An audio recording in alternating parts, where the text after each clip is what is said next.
first quarter against the Wizards, you got to come out and nothing's guaranteed. You have to work for every rebound, work for every stop. That's just where we're at right now. That's the reality. If we can do that, I still think we're a good team that can compete with just about everyone. If not, as we've seen, we can lose to anyone in the NBA. 35-5-5 on 17 shots and didn't even play the fourth quarter. 26 minutes.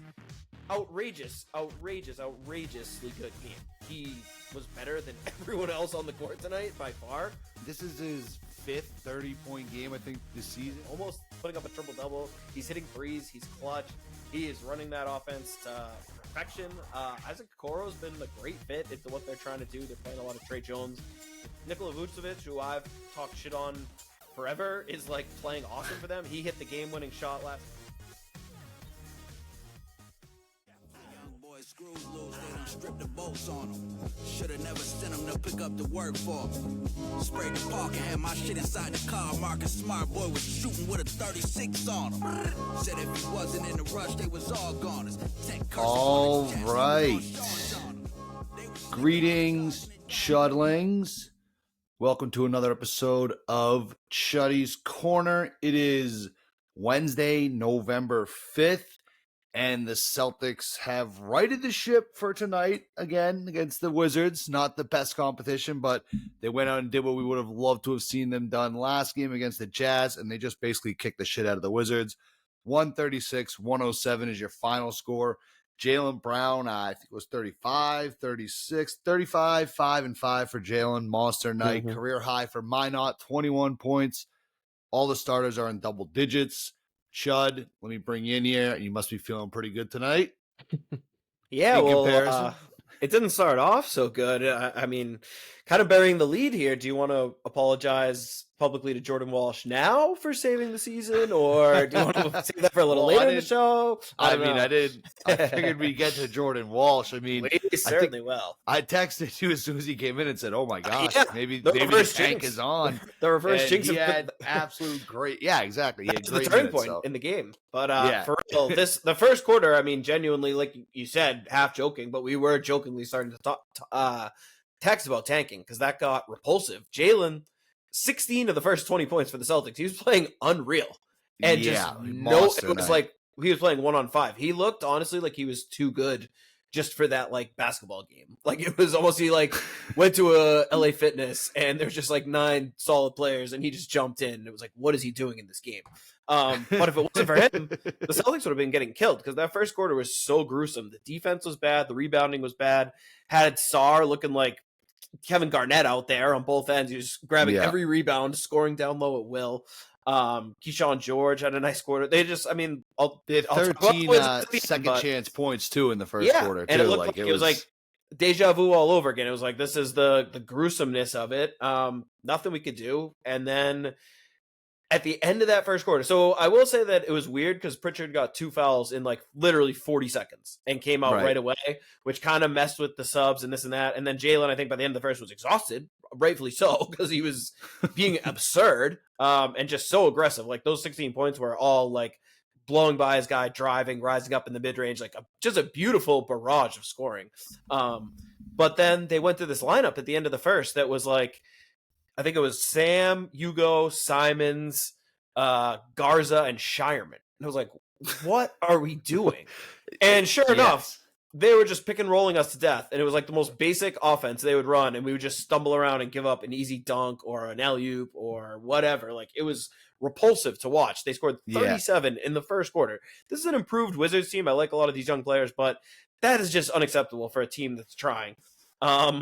And then if you can't honestly say you're trying if you're letting out 37 of the Wizards. It was the second time this season where I've openly questioned is this a stealth tank move by Joe? Because otherwise it's just why is he doing this? And then second quarter, half jokingly, I think just grasping at straws because it was so repulsive.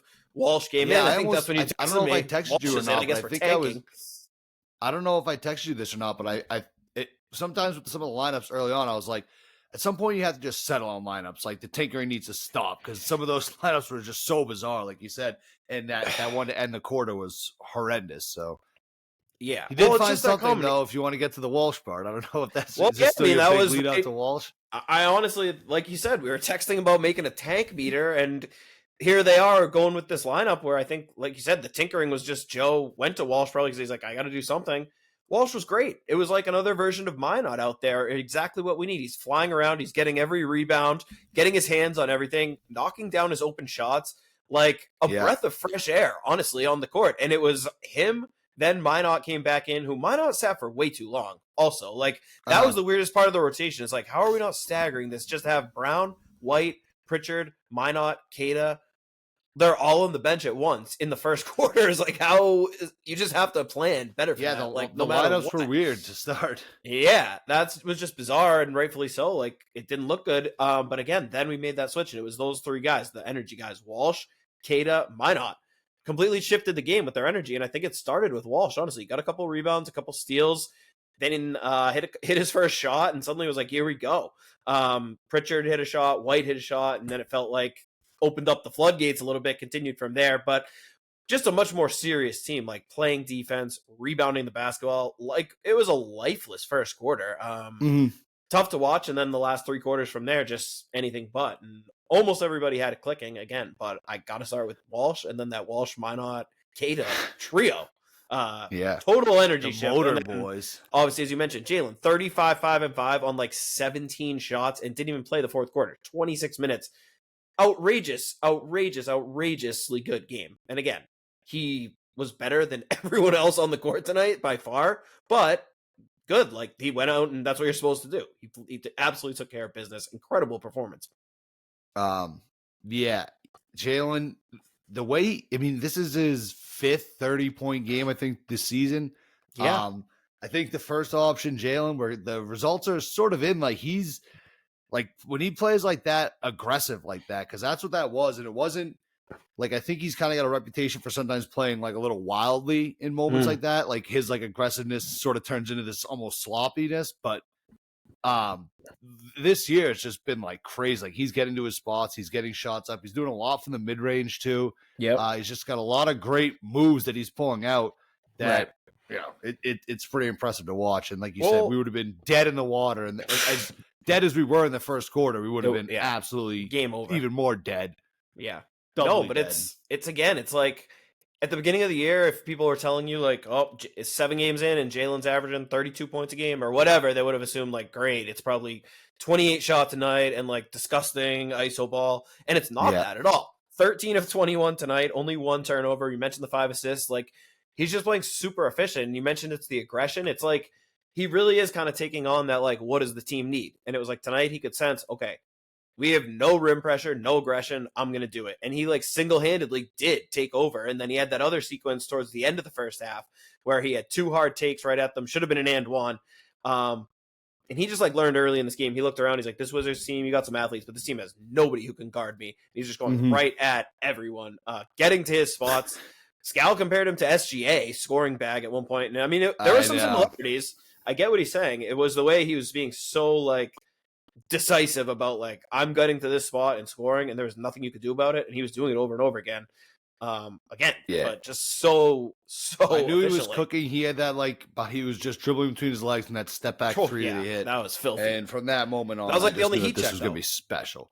Yeah, no, that's true. Yeah, and like I said, it's like it wasn't wild. It's aggressive, but it wasn't wild, which is nice. Not at all. And again, it's the Wizards, but still, we have to beat the Wizards. Like that's where. Well, yeah, and again, I don't think we after the Jazz game last week, I don't think we had the right to just say, well, it's just the Wizards. Right. Like we showed if we don't show up, we're not good. Like very important game, I would say. If you lose this, the narrative around town would not be pretty tomorrow morning. So again, if you're exactly. Say this you're was like contend, hang in there till Tatum gets back. That's the goal. This and that. You can't be losing to the Jazz and Wizards at home on consecutive games. Like, mathematically, this game. Yeah, mathematically, it wasn't like a game that he had to absolutely have, but it's just like for the mindset and like everything of where your head is going to go. 100%. Big win and a decisive win too. I think even like a close game against the Wizards, like another just fucking bullshit. No, those last 3 quarters were great. Last 3 quarters were great. That's exactly what we want to see. And that was one of the things I wrote down too. Like it's funny. I feel like 70% of my notes are from the first quarter because that was where everything was so frustrating. And everything I'm seeing, I'm writing down why is this happening, and then it was like, okay, now this is good. But one of the things is when Jaylen was doing all the scoring, but we didn't make a three. We were like 0 of 7, heading into 3 until the very end of the first quarter. Minott hit 2. Minott opened it up. Finally, speaking of save the season, it was like 37-20, and he hit 2 threes out of nowhere. Finally, they put him back in. Again, that broke up that gross lineup. But my point is, we're not making threes. We weren't playing defense. We weren't rebounding. We're not fast breaking. It's just like, what is the identity of this team even supposed to be right now? Like, I thought we had an idea that I liked going into the season, but it's just like, that hasn't worked, and we haven't done it at all. And it's like, as good as this isn't a knock on Jaylen Brown at all. We just mentioned how great he's playing as the number one. But if your identity is just like Jaylen ball, that's not good enough to win in the NBA. Like, you're not a contender if that's your identity, which again isn't a knock on Jaylen. It would be a knock essentially on everyone else. But then in those next 3 quarters, and you got to start somewhere. So building good habits and getting in a groove against the Wizards is better than not doing those things, So again, they were down 13-14 and went on to win by basically 30 points, which is what you want to see. And I just hope we can build some momentum, and we keep, it's crazy that it's over 10 minutes into the pod, and this is the first time I'm mentioning the water finding its level, but hopefully this was the start of that in those last 3 quarters, and it's something that carries over, not just against the Wizards, but in other competition as well. And I think a lot of it is, it's like we've been just missing shots and doing things that it's not. It doesn't matter sometimes who the competition is out there when good players are just not playing well. And that's been a lot of what we've been seeing. So sometimes you just got to see the ball go through the net, pun intended, proverbially or not. I mean, Scal said it a million times, like, you just got to be stacking wins. So this was last game should have been a win stacker, just to get ourselves right. And again, the shooting did definitely pick its kind of find itself. They finished 39%, 16 of 41 from 3. Which is not a ton of attempts. And a lot of those were Simons in the last 5 minutes, just hitting like 4 threes in a row, too. Yeah. It was like, but again, I think they adjusted a little bit. So we can't just keep chucking threes if we're not generating good looks. And they started attacking the basket. They started really ramping up the defense, getting out in transition, getting those easy baskets, those fast breaks. And it's a cliche. We say it all the time, but it's so true. The defense leads to offense, and it's like, it's not a coincidence that when suddenly we're playing fast and energy and all that, the open threes are there and they're falling. It all ties together. 30 points off turnovers to that point. Only massive. 3 points off turnovers for the Wizards. So that's a huge, huge win for us. I mentioned too, the Wizards, they had 13 second chance points in the first quarter. I think they only finished with 20 . So it was a different game. Put a lid on that. Put a lid on that. The rebounding, 49-49. So broke even on that. This was just was much better for what Everything. Exactly. Every basically metric here. 12 steals tonight. That's absolutely insane too. 31 assists. And that's the stuff right there that you're talking about. If this roster is going to be good, it has to be 12 steals, 30 assists, 136 points. That's the only way it's going to work. Exactly. And I think, again, we understandably, because we've been so good for honestly most of these guys' careers, at least recently with the Celtics, that there probably is a level of comfort that they just can't have this year, but they're not used to it. But it's like, first quarter against the Wizards, you got to come out and nothing's guaranteed. You have to work for every rebound, work for every stop. That's just where we're at right now. That's the reality. If we can do that, I still think we're a good team that can compete with just about everyone. If not, as we've seen, we can lose to anyone in the NBA, literally. The margin is so thin now compared to where it was. But we saw when we do play like that for the last 3 quarters, it was great. I mean, what are you looking at the box score? We had 26 in the first, so that means we scored 110 points in the next 3 quarters. Then the opposite for them, they had 37 after 1 and finished with 106. So I don't know. Do the math in your head. But the last 3 quarters, we blew them out in the second quarter, 44-23 in the second, 32 to 30 in the third. So it was just like I said, everything bludgeoning in every facet. Everything came alive. Which we needed it. Quite frankly. We haven't really talked about Queta, our boy Queta. Awesome. He ended up, he had an absolute. Well, we talked a little bit about him as being with the motor guys, but he had a double. He had 15 points, 12 rebounds, even had 5 assists. I think he had a couple blocks.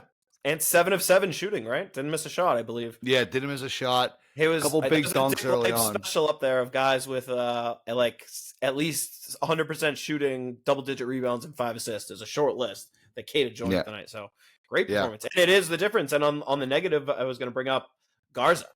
his minutes were so brutal, and he got axed from the lineup. They went they went small when Queta wasn't out there. He was the only big really who played after that first Garza stint, which was god awful. He's just not good enough. And no, I mean he's just not good enough to with his moving his feet and on defense, like to hang with the way we want to play. They realized that, and again, going with that lineup with how well Walsh was playing, they went small, but the backcourt is or the front court is Jaylen, Walsh, and Minott. So like height wise, those guys aren't big, but they're all strong and like unreal athletes. So like I kind of like this. Sar's got a few inches on him, but it's not like Shaq is out there. It's like give me that over what Garza's giving us. That might be something to tinker with for sure. And even the rebounding, it can. That's play to our advantages. Get out, then we can get out, run, attack the basket, like do all the things we like. So it's like almost instead of trying to match them, let's funk it up even more and try to fight. Like we'll lean into your thing and try to make it a weakness. You want to put big guys out there? Fine, we'll run you off the floor. Like but I think like I don't know. I think like you saw with the Jazz, you have big guys who are like still somewhat quick. Like not that Nurkic is very quick, but I don't know. I think with smaller teams, definitely, but I worry about a team with like legit height just with how bad the rebounding has been. But it's definitely something. I think it's all situational, and I think we're going to keep seeing changes. Like even as much as awesome as Walsh was tonight, I don't think we should just assume, well, like, I guess Walsh is going to play 25 minutes a night now. Like I think everything is going to be on a night-to-night basis and a hot hand type of thing. Like we've seen it a ton through 7 games. I mean, hopefully, obviously, guys play so sick that they just like earn permanent roles, but I think realistically we're kind of going to be looking at like game managing on a nightly basis and like, okay, these guys got it tonight, this is a good matchup tonight, this is who we're rolling with, and a guy who might play 30 minutes one night might be a DNP the next, and for the most part I think that's just the way it's going to be. Derek White still not quite finding his way, finding his self back, but honestly at this point I think it's kind of like being talked about a little bit too much. I don't know if you saw the interview they had with Abby before. It was like it was such an awkward interview. No. Just kept being like, she was like, Derek, like, how's it going? He just like, all right. Like, just like, it was like, it just was so weird. Like, I'm not that worried about how he's been playing it, but it's like, it's well, and again, it's just like a whole weird situation. I think we kind of talked about it last episode where it was more just this assumption that he was going to naturally slide into a bigger role and become this like 25 point a game superstar, where it's like if you look at his night and you just think of past Derek White, 12 points, 8 assists, 3 rebounds, shot 50%, 5 stocks, and no turnovers. Yeah, still plus 22. We'd be like, that's an awesome Derek White game. It's just the expectations have changed so much. I mean, I know he's been shooting really poorly. That is true. That's a very D White line. Like, that's a D White line. You're right, exactly. And he was good. Like he impacted the game positively. I thought his defense when in that second quarter, that run was awesome. He did hit a couple big shots. I know he still hasn't like really seen the lid come off the basket, but again, and we talked about before too how it's like Pritchard's a more natural point guard. I think going back on that a little more, I didn't mean to say like Pritchard should just be the point guard and Derek White should be the shooting guard all the time. It's more if a guy's going to like try to break down his man off the dribble, that's like Pritchard's scene. And we kept seeing that tonight. Pritchard had a great night. He continues to dominate with like driving and then that little step back in the paint. Like he's just living in the paint off mid-range jumpers, which I love.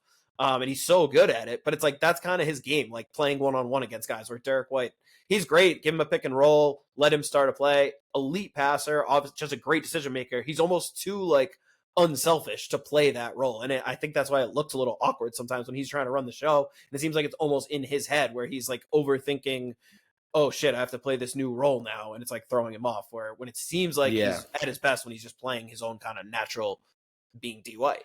Yeah, that's what I mean. It feels like it's being talked about so much that it's like become like this thing that's like not really so bad, because as you mentioned, he had a great game tonight when you look at his numbers. So I think maybe I'm gonna just put a whole like embargo on just like discussing like Derek White in terms of like what's going on with him. It's like, no, he's good. He's all right. He's fine. Right. And again, I think too, it's like looking at the roster now, you kind of just need it to be that, because you look at the team and it's like, well, if the team's going to be good, it's like JB's an all NBA kind of guy. And then it's like D White kind of has to be your second best player, kind of has to be like an all-star level guy. Yeah. So if he's not doing that, I think people look at the team and they're like, well, shit, then are we just bad? Like, so it kind of feels like if you're not going to get that production from him, like, where's it going to come from? Yeah. And I think we're seeing Jaylen naturally step up into that role so far very comfortably and like without any dip elsewhere. I think Pritchard is more of a riser who we've seen it even in nights where it would be like the Celtics starters resting in past years and Pritchard gets to run the show. He can go out. He had like a 30-point triple-double. Remember in that game, like to end the season? It's like, that's what he was born to do, is just go out there and like run. Just hoop. So yeah, right. So that's natural for him. Playground P. Right. And Simons is kind of the same way on nights where someone else doesn't have it. Like he can fill it in. But I think rather than thinking White's going to suddenly raise his scoring average by 10 points a game, it's going to be probably Jaylen a little bump, Pritchard a little bump. And then everywhere else, it's like maybe tonight we get a 20-point Hauser night. Maybe, Queta had 15 tonight. Like it's a Simons night. It's, White will obviously have his 30 burgers and shit. Like I just don't think it's going to be some consistent, like everyone naturally steps up one notch in the pecking order because Tatum's not there. Statistically, at least. No, that's fair. You got anything else on the game? This game? Just that we're back as fuck? Call the tank off? Yeah, definitely.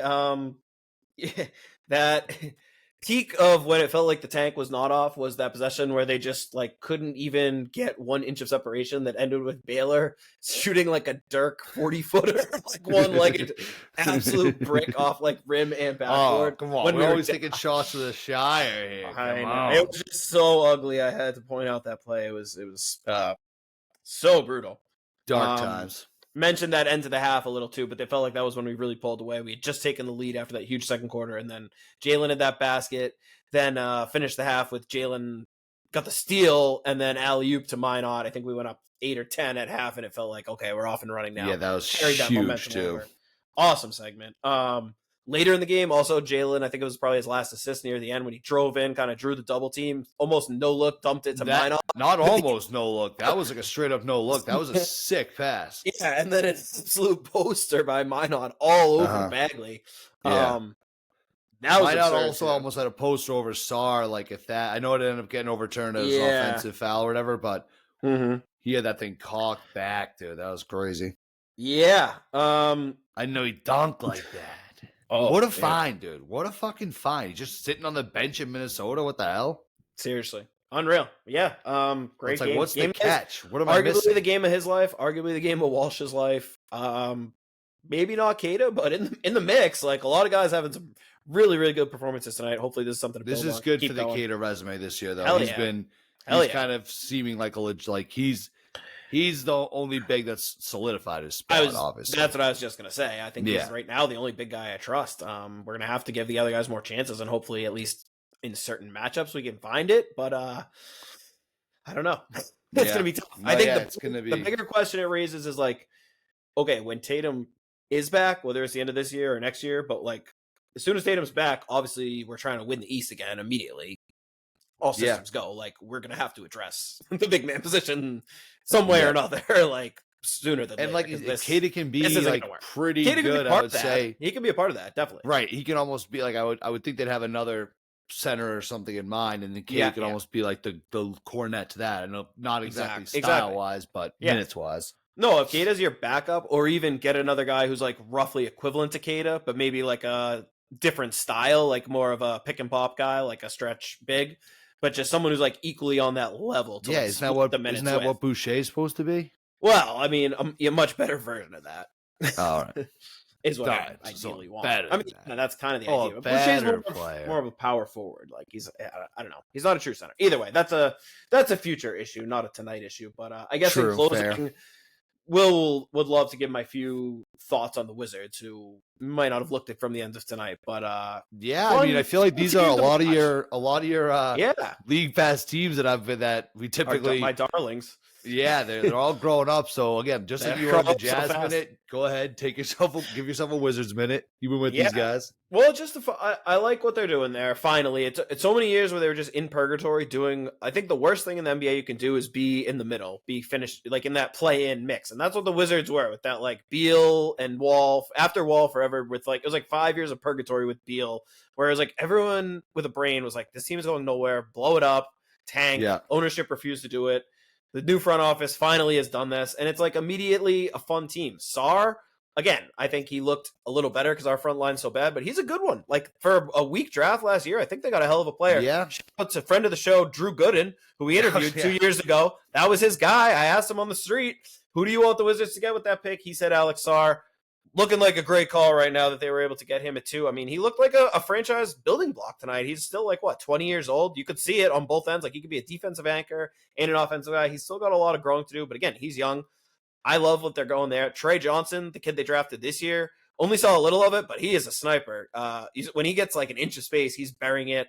Bub Carrington, second-year guard, like what he's doing. Keyshawn George, mentioned him earlier. He looks like he's taking a big leap. They said averaging almost 20 points a game this year. He might be a guy. Bilal Coulibaly just came back from injury. I think he got injured again tonight, actually. Left the game.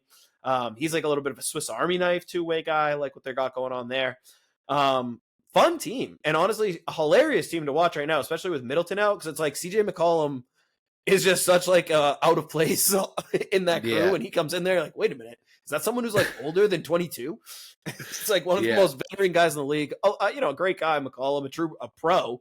And they probably feel like I did want to point out. I guess he got booed at the Garden tonight. CBA did he actually, related. or was that a joke? I don't know if they really booed him. I don't know. Maybe I got trolled. I don't know. I mean, it's a funny joke either way. But I thought I saw someone say that he got that. They were booing him. He might have. I'm not saying he didn't. I just wasn't sure if that was real or just more of a joke. And when I asked you about that, that's strictly CBA related. Just second apron hatred. That's for sure. So sick. That's funny. Funny stuff. But and I mean, that was the joke. That's his punishment, being on this Wizards team. But it is really funny. I'd have to look, because I mean, it's even like Corey Kispert comes in, Champagny comes in. Those guys are probably like mid-20s, and they feel like wily veterans compared to the rest of these guys. So the fact that they have, I mean, even Cam Whitmore, it's like they're going 7-8 deep with guys who've been drafted the last 2 or 3 years. So it's like, even if they get like a 33% hit rate, that's probably a nice young core of like, they need 3 or 4 out of these like 12 guys to hit. And that should be like a pretty good team in a few years. So again, for me, they're not going to win a lot of games this year, but the watchability has gotten so much better. And I mean, you saw it in the first quarter. In the first quarter, I was like, damn, the Wizards are kind of like good right now. And then obviously things shifted, but you could see a direction. I'm happy for Wizards fans. Maybe another top 10 pick this year next in a really good draft. Get that one more guy. I mean, you add one of those top 3, a Boozer, Peterson, Debanza, to this group. Like, I think then it's, off to the races. So, I think keep your chins up in whatever they call it, Rainbow Land, Chocolate Land, Washington D.C., something like that. Yeah, I don't know. They call Chocolate it City, Rainbow something Land, like that. Chocolate City. Am I making that up? I thought there was something with that. I don't think so. Maybe I don't. It's unlike you to do that, but. Yeah, maybe I'm just imagining that. I don't know. Shining City on the Hill. No, that was all of America. I think that was all of America. Yeah, it says they used to call DC Chocolate City. Okay. Chocolate City. Interesting. Yeah. Why? I don't know. And the Does it say? History of race and democracy. First U.S. city with a majority black population. Oh, all right. So it's like that. I was wondering if that would be what it was. Yeah. Interesting. Yeah, there you go. So nothing to do with learn something new. No, doesn't seem to be. All right. Fair enough. Yeah. There you go. Well, yeah. Good for them. Good for them. Something to at least look forward to. A clear direction and some promising youth. So that's better than they've had in a long time. All right. So yeah. Good for them on that. Bad for them. Bad news is they got absolutely shit pumped tonight by the Celtics. I don't even think that is bad news for them. Like I said, well, one more top 5 pick. The and tank then, is and on then for them. The tank is on for them. That's right. Theirs is a natural tank. They finally they're just playing all these guys who aren't ready, giving them the minutes. It's like right. Natural tank found naturally in the wild. Exactly. Just an oxygen tank. Should we pay some bills to all around the NBA? All right. Chuddy's Corner sponsored by Mario's Roofing, Mario's Siding, Mario's Windows, Mario's. Who do you got to call? It's Mario's. At Mario's, we pride ourselves on quality, safety, and value. We wouldn't do anything to your home that we wouldn't also do to our own. Call Mario's today. Ask them about their winter specials. You do not want a leaky roof when you have a couple feet of snow when the winter comes. You don't want drafty windows. help with all your heating bills, all that jazz. 781, give them a call, 781-344-2420, or you can visit mariosroofing.com. Mario's Roofing, we won't soak you in order to keep you warm and dry. Chuddy's Corner is sponsored by Nick Perino Real Estate. Nick Perino, the OG Chuddy Head, diehard Celtics fan, diehard Chuddy Head, original sponsor of the show, and the best in the business when it comes to real estate. A shitty business that everyone has to navigate in one way or the other, whether you're buying, selling, renting, whatever it may be. It sucks. You need someone you can trust who will take care of all of the stresses of that process for you. Nick is that guy. Both Dugouts and I have worked with him. Nothing but positive things to say. Well, and again, if you can work with a guy who's a Chuddy Head, a diehard Celtics fan, who's did the wellness check, he's okay after attending that porous Jazz game on Monday night. That's the kind of guy he is. Back burning the midnight oil, back doing real estate. 5 seconds later, trying to move on from there. Probably listening right now on the live, so shout out to Nick. Go to nickperino.com, nickperino.com for all your real estate needs. Again, that's Nick Perino, the official realtor of Chuddy's Corner. All right. Thank you, Mario's Roofing. Thank you, Nick Perino. What's happening around the league, Chud? Wemby's, I'm looking right now. Wemby's playing right now, so I'm guessing we can't start exactly with a Wemby minute. But what else is going on? So start with the bad. After we played the Jazz the other night, didn't see Walker Kessler, then got news he's out for the season. Brutal. Yeah, after they didn't come to a agreement with him, so he'll be a restricted free agent coming off a season-ending surgery. Just tough blow again for a team who we saw the other night. It looked promising. They lost tonight. Hard-fought battle in Detroit, but a team that's again on the rise a little bit. One of their best young players, a good young center who's very good rim protector, very good shot blocker, rebounder. What did he hurt? What was hurt? His foot? Yeah, they didn't say. It was kind of weird because it didn't sound like a bad injury at first when they announced it, and then today it was kind of out of nowhere that he was getting surgery and he's going to miss the whole season. It's crazy. So not exactly sure what's going on, but a shame, obviously, to lose a good young player at this point. For the entire season is shitty news, of course. Moving on to some positives. Great game last night, and I meant to tweet it, but I didn't. But every night before the games start, when the Celtics aren't on, I kind of look through the League Pass menu, all the different games on, and kind of decide like my TV arrangement. Okay, this is going to get TV1, this is going to get volume, this is going to go here, going to work. You should make one of those videos of like that guy like getting ready for his day, but just like you getting ready for like your League Pass like setup. I don't hate it. Just like lining up all your remotes into like a perfect like order. Yeah. Oh my god. Well, anyway, we might have something there, but I'm sorry. Go ahead. Not a bad idea. But the point was, after looking, I didn't know whether to hate myself or to be happy or how to feel. But I came to the conclusion that my TV1 screen, and I couldn't be more excited to watch it, was Sixers Bulls. Which, if you told me that before the season started, I would have laughed into your face and said you're crazy. Two of the teams I was least looking forward to watching have become two of the most watchable. The game did not disappoint. Philly was smoking them. Embiid looked borderline Embiid of old, 18 in the first half, 24-point lead. And then in the second half, we saw the reason that we've all fallen in love with that Bulls team. Josh Giddey, like, jokes aside, everything aside, he looks like a legit budding star. He's like almost putting up a triple-double. He's hitting threes. He's clutch. He is running that offense to perfection. Isaac Okoro's been a great fit into what they're trying to do. They're playing a lot of Trey Jones. Nikola Vucevic, who I've talked shit on forever, is like playing awesome for them. He hit the game-winning shot last night. It was a great play. Giddey drove, found him in the corner. He buried a three with the second left to give him a 1-point lead, win the game. It was like the first lead they had taken, I think, all night. Just super fun to watch. Again, Kobe White hasn't even come back yet. Ayo Dosunmu was out last night. Buzelis coming along, again, another guy from last year's draft class who looks like he might be a star. And again, they erased a 24-point deficit. Embiid only scored 2 points. Maxey, complete disappearing act, even though I think he finished like 39 and 8 again. Awesome game. Wow. It ended. It was like 127, 126, something like that. Maybe even higher scoring. Great game. Super fun. Game winner. If you haven't heard Sixers. Yeah, and if you haven't heard Stacey King, the legendary Bulls announcer's call, go listen to it because he's absolutely hilarious with the shit he was saying. Including I actually do think I know that. I think I know who that is. Yeah. A lot of good stuff, but yeah, Pretty cool. Pretty cool. And those are, a couple of your top teams in the East right now. Crazy to say. Strange times. But Not on my also, bingo card. I think a reminder of for all the Celtics should just tank people. That's the reason why you say, man, if we could just survive till Tatum comes back. Do you feel pretty good about going against the Bulls? Yeah, I think so. Yeah, well, yeah. It's not exactly. If we were in the West, I could see a much better argument of let's tank. Yeah, fair enough. Mm-hmm.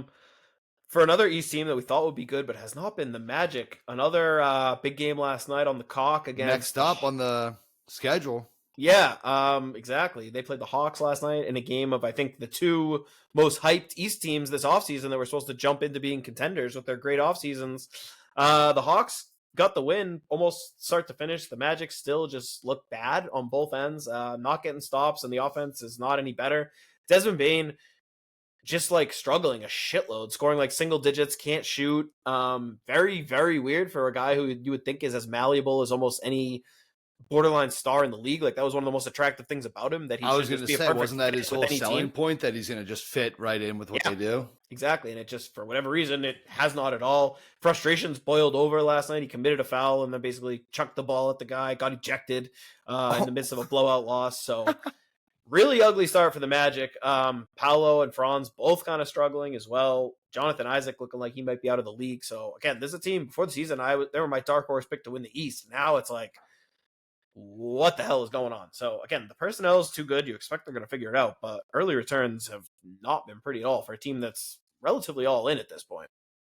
Yeah. Wow. All right. Well, that's who we got up next for another cup matchup on Friday. So we got another cup matchup. You reminded me too. You just mentioned the Hawks. I had a request to ask: is Porzingis playing for the Hawks right now? Yep, he missed. I think he missed 2 games with an illness, which I was like, oh god. Like he played the opener, missed I think 2 games with an illness, but he's been back and looking pretty decent. They're figuring it out. Trae Young's obviously been out, so Jalen Johnson taking on more of a starring role. Nikhil Alexander-Walker playing a little bit. They're figuring it out, but they're another team that's fun to watch, and I'm excited to get to watch them a little more in the coming days too. So good to see he's out there, but still not at full strength without Trae, which is interesting with him obviously not under contract too. It's like this could go a couple different ways. Interesting. All right, yeah, no, just needed a KP update. He's alive. All right, well, yeah. So yeah, we got the Magic coming up on Friday. What'd you say? He is alive. Yes, couldn't confirm. Yeah. No, I had one more thing too. We got to do our Ja Morant update is becoming.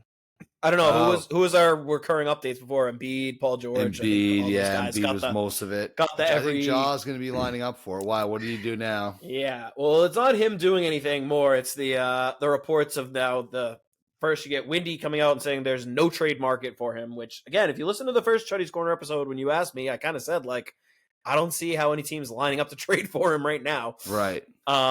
Windy basically confirmed as much, and then you get the report that I love everything about that the Kings are monitoring the situation, which anytime you see anything reported like that, it just kills me because like well, so am I guess. A like guard that can't score or a guard that can't shoot, like well, first of all, just the way they're saying anyone's monitoring any situation is like cracks me up because any superstar in the NBA is like, I would hope that anyone who works in any capacity in the NBA is at least monitoring the situation. Like, right? Like, what is it even? Celtics to trade for Ja Morant under any circumstances, but Brad Stevens, he better be monitoring the situation in Memphis. Like, I hope he's fucking all over it.